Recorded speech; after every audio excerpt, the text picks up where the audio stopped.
नमस्कार। आज मैं फिर आपके सामने कक्षा 10 के विज्ञान विषय को लेकर प्रस्तुत हुई हूँ। आज मैं कक्षा 10 का जो द्वितीय पाठ है, सेकंड पार्ट जो है अम्ल, क्षार और लवण, इसके बारे में आप लोगों को बताऊंगी। इसका जो फर्स्ट जो पार्ट है वो है अम्ल और क्षार।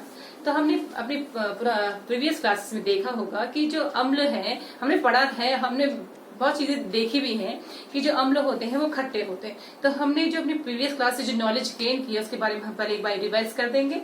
तो जो हमने पढ़ा है प्रीवियस क्लासेस में, ये जो अम्ल और क्षार, सबसे पहले मैं अम्ल और क्षार की बात करूंगी कि जो अम्ल है, अम्ल कैसे होते हैं, अम्ल के जो मैं गुण धर्म बताऊंगी। अम्ल यानी एसिड्स, एसिड। तो अम्ल कैसे होते हैं, अम्ल क्या होते हैं, स्वाद में खट्टे, यानी उनका स्वाद कैसा होता है, सोर।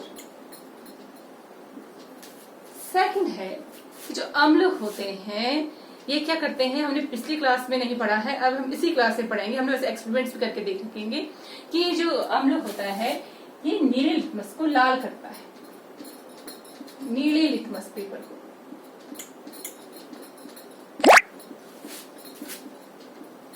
पेपर को लाल कर देता है।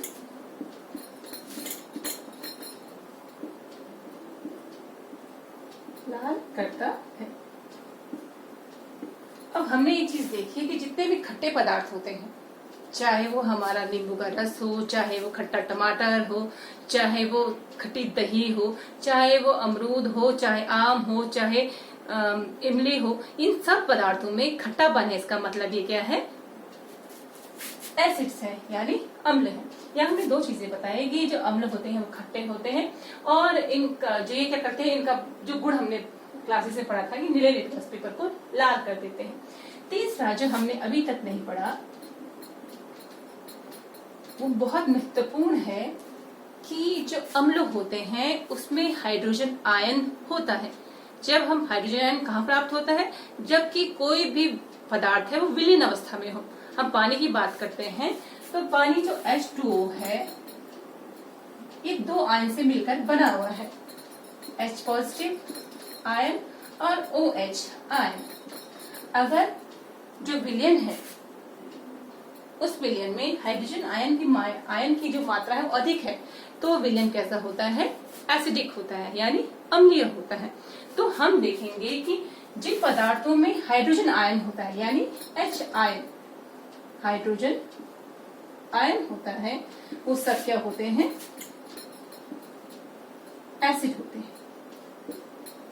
जिनमें क्या होता है, हाइड्रोजन आयन होता है, वो सब क्या होते हैं, एसिड होते हैं। अब हम देखते हैं कि हमारे आसपास कौन कौन से अम्ल मौजूद है। तो अम्ल को हमने इनके गुण पढ़ लिए कि अम्ल क्या होते हैं, खट्टे होते हैं। अम्ल कैसे होते हैं, उनको वो क्या करते हैं, नीले लिटमस पेपर को। हम लोग का शॉर्टकट याद करना है तो हम कह सकते हैं कि जो है अम्ल है वो नीले लिटमस को क्या कर देते हैं, लाल कर देते हैं, क्योंकि लिटमस पेपर दो कलर के होते हैं, एक नीला और एक लाल। तो जो अम्ल होते हैं वो नीले लिटमस को क्या कर देते हैं, लाल कर देते हैं। उसको शॉर्टकट रूप से याद कर सकते हैं, अनीलो, अनिल। अब है कि जब विलयन में ये हाइड्रोजन आयन देते हैं, तो हम आपको कुछ महत्वपूर्ण अम्लों के नाम मैं आपको यहाँ पर लिखती हूँ। उसके अलावा इनको किस प्रकार से वर्गीकृत करेंगे मैं ये भी बता देती हूँ।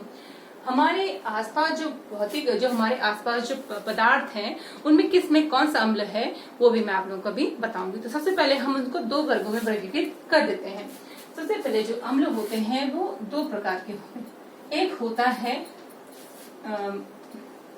खनिज अम्ल, खनिज अम्ल जो कि खनिज पदार्थों में पाया जाता है, और दूसरा होता है ऑर्गेनिक यानी जैविक अम्ल। ऑर्गेनिक अम्ल यानी जैविक अम्ल। जैविक अम्ल को और हम कह सकते हैं कार्बनिक अम्ल। ऐसे अम्ल जो खाद्य पदार्थों में पाए जाते हैं या जैविक पदार्थों में पाए जाते हैं उन्हें हम कार्बनिक अम्ल कहते हैं। अब खनिज अम्ल कौन से हैं, आप ये चीज ध्यान रखना, मैं कैसे आपको डिफाइन करूंगी। खनिज अम्ल जैसे H2SO4, और इसको हम लिख सकते हैं H पॉजिटिव, HSO4 नेगेटिव। दूसरा है हमारा HNO3। H2SO4 को कहते हैं सल्फ्यूरिक अम्ल और ये है नाइट्रिक अम्ल HNO3 यानी नाइट्रिक अम्ल। और नाइट्रिक अम्ल को हम लिख सकते हैं H+ और NO3 नेगेटिव। तीसरा है हमारा HCl यानी हाइड्रोक्लोरिक अम्ल, इसको हम लिख सकते हैं H+ और Cl नेगेटिव। चौथा है कार्बोनिक अम्ल यानी H2CO3 कार्बोनिक अम्ल, या हम इसको ऐसे लिख सकते हैं H+ और HCO3 नेगेटिव। अब हमने यहाँ पर एक बात देखी कि इन अम्लों में क्या खासियत है, क्या महत्वपूर्ण बात आपको दिखाई दी कि इन सब में H+ आयन है, जबकि ये विलयन अवस्था में होंगे इन सब में H+ आयन होते हैं। इस कारण ये क्या है, अम्ल है। जिनमें भी H+ आयन होते हैं वो क्या होते हैं, अम्ल। अब जैविक अम्ल यानी खाद्य अम्ल जो हमारे खाने पीने की चीजों में होते हैं उन्हें हम कहते हैं जैविक अम्ल या कार्बनिक अम्ल।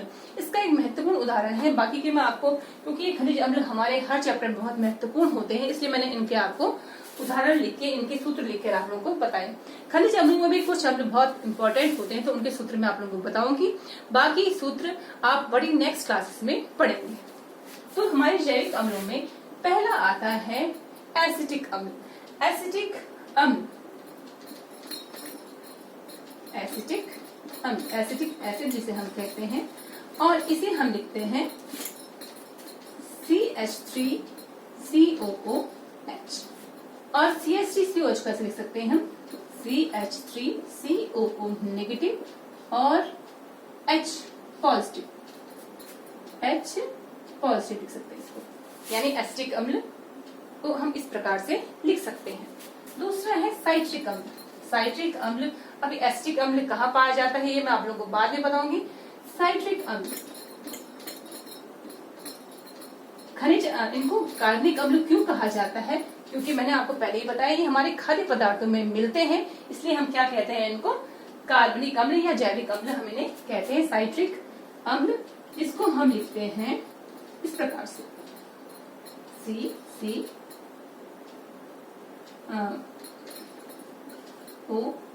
इस प्रकार से हम इसको ऐसे लिखते हैं, यहाँ पर नेगेटिव हो जाता है और H पॉजिटिव। ये आपको बताने के लिए है, आप लोग सिर्फ साइट्रिक अम्ल लिख सकते हैं, लेकिन इसका स्ट्रक्चर ऐसा होता है।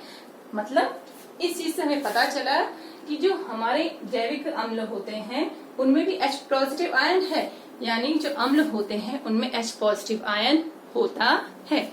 अब जैविक अम्लों में मैं आपको बहुत सारे आपको नाम लिख के बताऊंगी कि किस पदार्थ में कौन सा अम्ल पाया जाता है, लेकिन आज अभी आपको ये पता चल गया हो कि जो अम्ल है मोस्टली जो है दो भागों में विभाजित कर सकते हैं उनको, पहला है खनिज अम्ल और दूसरा है जैविक अम्ल। जो खनिज अम्ल है जिसमें की मुख्यतः है सल्फ्यूरिक एसिड H2SO4, दूसरा है नाइट्रिक एसिड HNO3, तीसरा है हाइड्रोक्लोरिक एसिड HCl, चौथा है H2CO3 यानी कार्बनिक एसिड। अब ये हमें कहाँ मिलता है, H2SO4 जो हमने अपने सफाई के लिए जो हम यूज करते हैं, जैसे हम हार्पिक वगैरह यूज करते हैं, सिंक को सफाई करने के लिए यूज करते हैं, जो हमारी बैटरीज होती हैं उनको साफ करने के लिए उनको उनमें रिचार्ज करने के लिए हम यूज करते हैं H2SO4 सल्फ्यूरिक एसिड का। वैसे HNO3 भी हम और HCl एक्वा रेजिया, जब हम अपने एक्वा रेजिया कहते हैं, जब एक्वा रेजिया में आपको बता देती हूँ मोस्ट इम्पोर्टेंट है, जब HNO3 यानी नाइट्रिक अम्ल और HCl इनका अनुपात 3:1 होता है तो उसको कहते हैं हम एक्वा रेजिया। एक्वा रेजिया ये मोस्ट इम्पोर्टेंट है, क्यों है, क्योंकि जो हमारे गहने होते हैं इनको साफ करने के लिए एक पर्टिकुलर एसिड की इस्तेमाल हम नहीं कर सकते, इसलिए दोनों का जो अनुपात है, इनके अनुपात जो हम यूज करते हैं उसे एक्वा रेजिया करते हैं, और ये हमारे ज्वेलरी को साफ करने में इस्तेमाल होता है। उसके अलावा जो कार्बनिक अम्ल है ये हमारे बहुत सारे खाद्य पदार्थों में भी इस्तेमाल होता है। अब जो जैविक अम्ल है इनके बारे में आपको डिटेल में मैं आपको बताती हूँ। इससे हमें बहुत चीजें पता चल गई होंगी कि मेन जो मैं आपको बार बार बता रही हूँ कि जो अम्ल है, क्योंकि खट्टे हमें पिछली क्लासों में हमने पढ़ा था कि अम्ल खट्टे होते हैं, हमने ये भी पढ़ा था कि ये अम्ल जो है नीले लिटमस पेपर को लाल करते हैं। अभी हम इस बारे और पढ़ेंगे सूचकों के बारे में। और तीसरा जो मोस्ट इंपॉर्टेंट है, जो 10th क्लास की दृष्टि से सबसे इंपॉर्टेंट है, वो कि इनमें जो होता है वो हाइड्रोजन आयन होता है। और ये हाइड्रोजन आयन की जो अभिक्रियाएं होंगी हम आपको बाद में बताएंगे।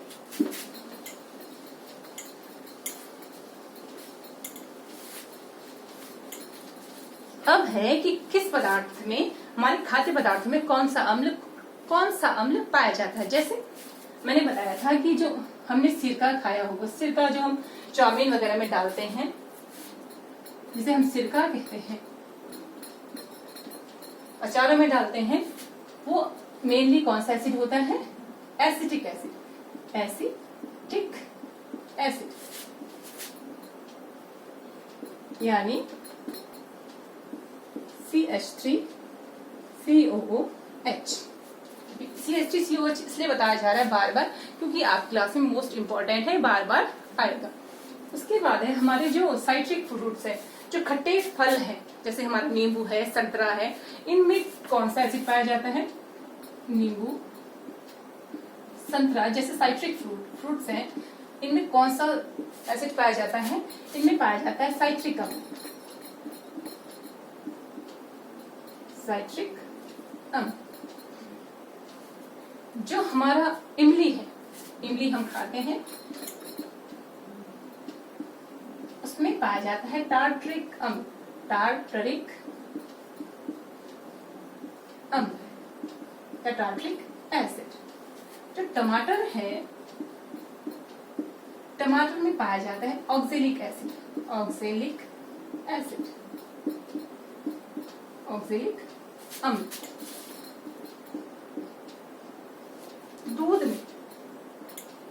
दूध में भी जब दूध से जब खट्टापन स्टार्ट हो जाता है, इसका मतलब है उसमें एसिड का निर्माण होता है, तो दूध में पाया जाता है हमारा लैक्टिक एसिड, लैक्टिक अम्ल।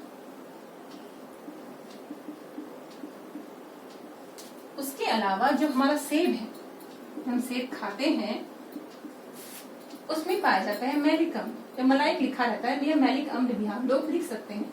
हिंदी के शब्दों में बहुत भिन्नता होने के कारण उनके शब्द अलग अलग लिखा जा सकता है, जैसे मैलिक अम्ल। इसके अलावा अब हमने एक चीज नोटिस की होगी कि जब हमें चींटी डंक मारती है या हमें बिच्छू घास लग जाती है, वो हम खाते तो नहीं है, लेकिन उनमें भी एक अम्ल पाया जाता है जिसे कि हम फॉर्मिक अम्ल कहते हैं। मतलब चींटी के डंक में, वो खाने योग्य तो नहीं है, चींटी का डंक या और नेटर लीव्स जिसे हम बिच्छू घास कहते हैं। बिच्छू घास और कुछ आप लोग ग्रामीण भाषा में कनाली,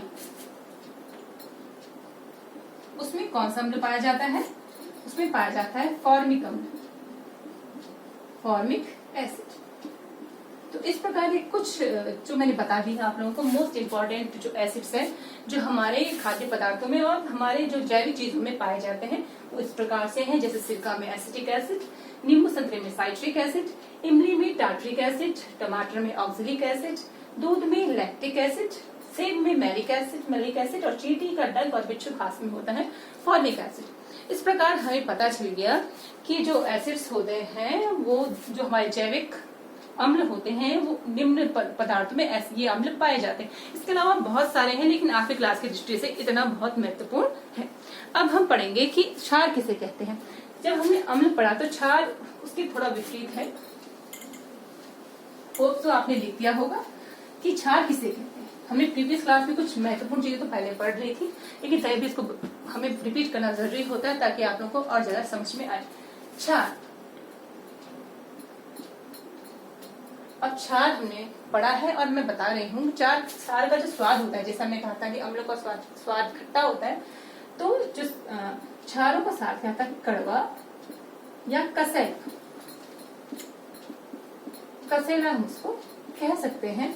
और इनमें जो है मुलायम सा साबुन जैसा इसका प्रकृति होती है, साबुन जैसी प्रकृति होती है इसकी। ये तुम्हारा फर्स्ट हो गया। अब सेकंड क्या है कि जैसे मैंने बताया था कि जो अम्ल है वो लाल लिटमस को, नीले लिटमस को लाल करते हैं, तो क्षार है वो लाल लिटमस को नीला करते हैं। यानी मैंने पहले बताया, मैं बार बार बता रही हूँ कि लिटमस पेपर दो प्रकार के होते हैं, एक लाल और एक नीला।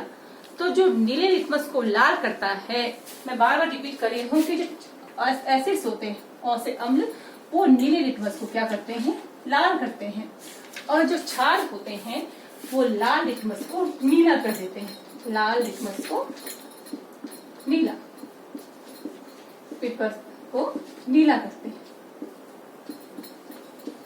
ये हमने छोटी क्लासेस में पढ़ा है, तब भी हमें इनका बताना बहुत जरूरी है। और याद करने का एक है कि जो क्षार होते हैं, छ से हम छलनी लिख सकते हैं, ये क्या करते हैं, लाल लिटमस को नीला। हम इसको शॉर्टकट रूप में छ लनी से ये भी याद कर सकते हैं।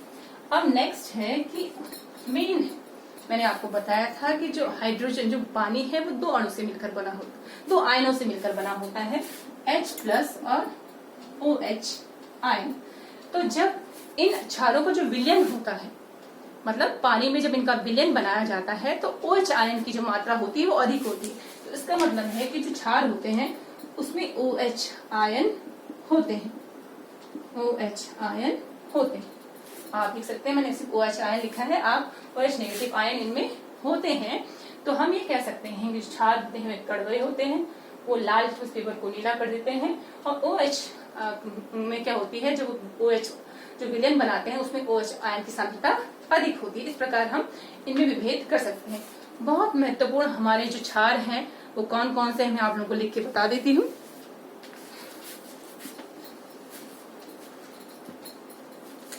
जो क्षार हैं जैसे NaOH, मोस्ट जो सबसे प्रबल जो क्षार है वो NaOH यानी sodium hydroxide, sodium hydroxide, hydroxide. इसके अलावा आप देख सकते हैं KOH, NH4OH, MgOH whole twice, CaOH whole twice. यानी हम एक चीज देख रहे हैं कि जिनमें OH आयन है वो सब क्या है, क्षार है। और इनका नाम K मतलब potassium, potassium hydroxide, hydroxide. NH4 का होता है अमोनियम हाइड्रोक्साइड, अमोनियम हाइड्रोक्साइड।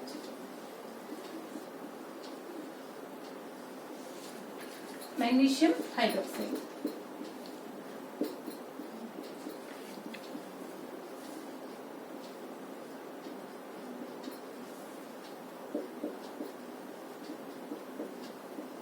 और कैल्शियम हाइड्रोक्साइड,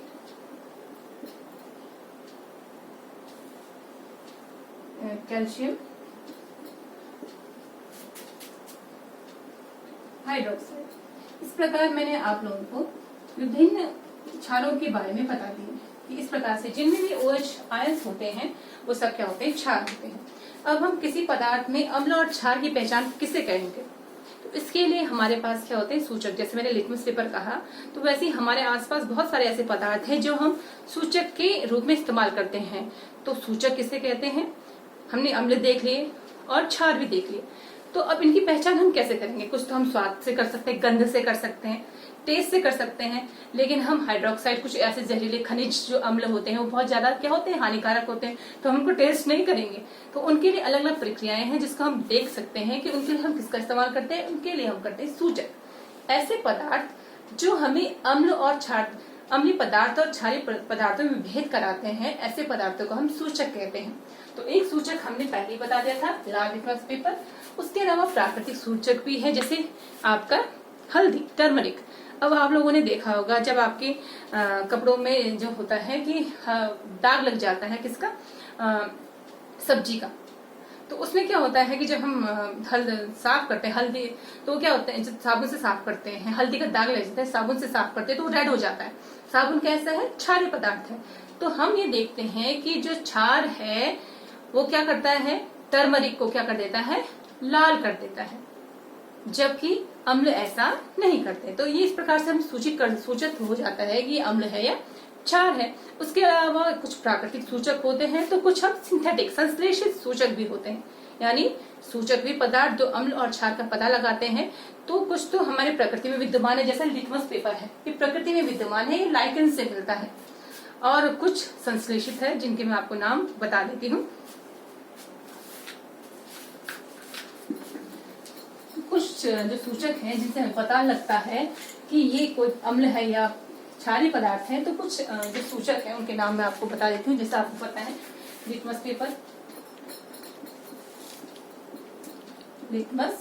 पेपर एक सूचक के रूप में कार्य करता है। दूसरा है आपका मैथिल ऑरेंज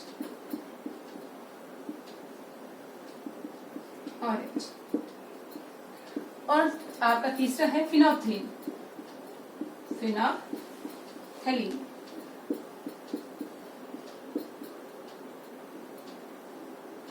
ये तीन आपकी बुक्स में अवेलेबल होंगे। ये तीन ऐसे सूचक हैं जिनका इस्तेमाल हम अम्ल और क्षार को जानने के लिए कर सकते हैं कि अम्ल ये पदार्थ अम्लीय है या क्षारीय है। अगर हमारे पास कोई टेस्ट ट्यूब है, उसमें जो अम्लीय पदार्थ है, क्षारीय पदार्थों का कलर नहीं होता, वो कलरलेस है, पानी के जैसे विलयन दिखाई देते, तो हमें कैसे पता चलेगा कि अम्ल है या क्षार है?